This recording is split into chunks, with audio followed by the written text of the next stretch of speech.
Bonjour Paul Friedel. Bonjour M. Tran. Vous êtes directeur de Télécom Bretagne. Vos deux écoles avec l'école des mines de Nantes fusionnent au 1er janvier 2017. Mais comment cela va-t-il se passer pour les étudiants ? Alors pour les étudiants, pas grand-chose va changer pour la première année, puisque nous recruterons toujours sur les concours sur lesquels nous recrutons en 2017. C'est vraiment en 2018 que la convergence se fera et que la première promotion sur la nouvelle formation sera recrutée sur le concours commun Mines-Pont.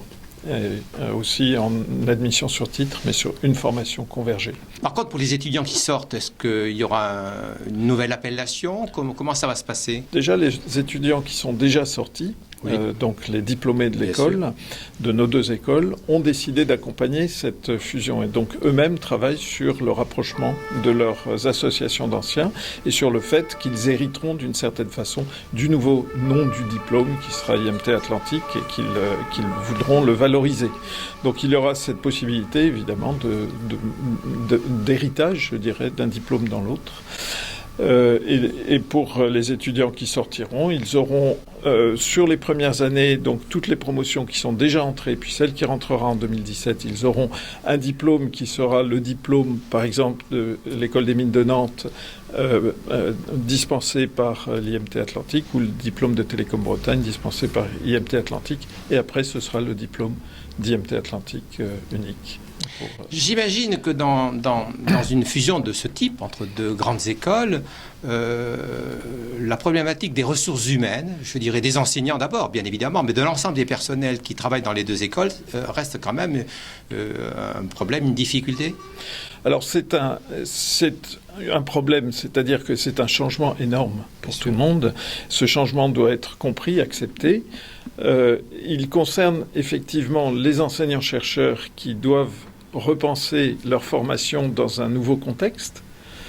Et sur ce plan, nous travaillons sur la nouvelle architecture de la formation pour 2018 et les enseignants-chercheurs sont très largement impliqués dans cette préparation. Donc c'est une charge de travail pour eux qu'ils auraient eu dans une réforme de la formation que nous avions en tout cas prévue, nous, à Télécom Bretagne, mais néanmoins qui arrive en plus de leurs cours, leurs recherches, etc. Donc c'est un moment où ils s'investissent énormément et où ils sont aussi en train de chercher les bons équilibres entre les différentes thématiques de cette nouvelle école pour avoir vraiment une offre au spectre le plus large et le plus attractif possible. Il ne faut pas oublier le personnel administratif qui est, lui, impliqué dans toute la réorganisation d'une école multisite avec des statuts des personnels différents, avec des processus de rémunération différents ou d'autres sujets comme ça.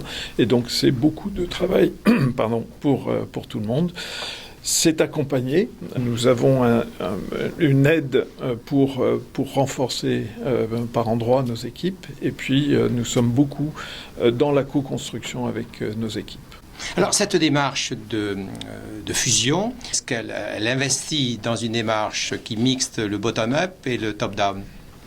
Alors, la démarche de fusion est clairement partie d'une vision des directions et de la tutelle. Donc top-down. Donc la décision de départ est top-down. Il y a eu toute une phase d'étude de faisabilité où nous avons déjà associé assez largement une partie du personnel.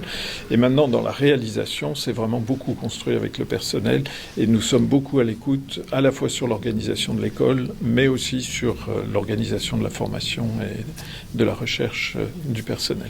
Vous avez associé l'amont à cette démarche, je pense aux établissements scolaires qui ont des classes préparatoires aux grandes écoles, voire aux étudiants des classes prépa. Oui, alors dès le début de l'étude de faisabilité, nous avons consulté les associations de professeurs de classes spéciales, donc l'Union des professeurs de classes spéciales et l'association des proviseurs des lycées français. Et nous avons reçu à ce moment-là un accueil très favorable et très encourageant. Par ailleurs, cet été, nous avons aussi mené un questionnaire auprès de tous les admissibles au concours commun sur lesquels nous recrutons.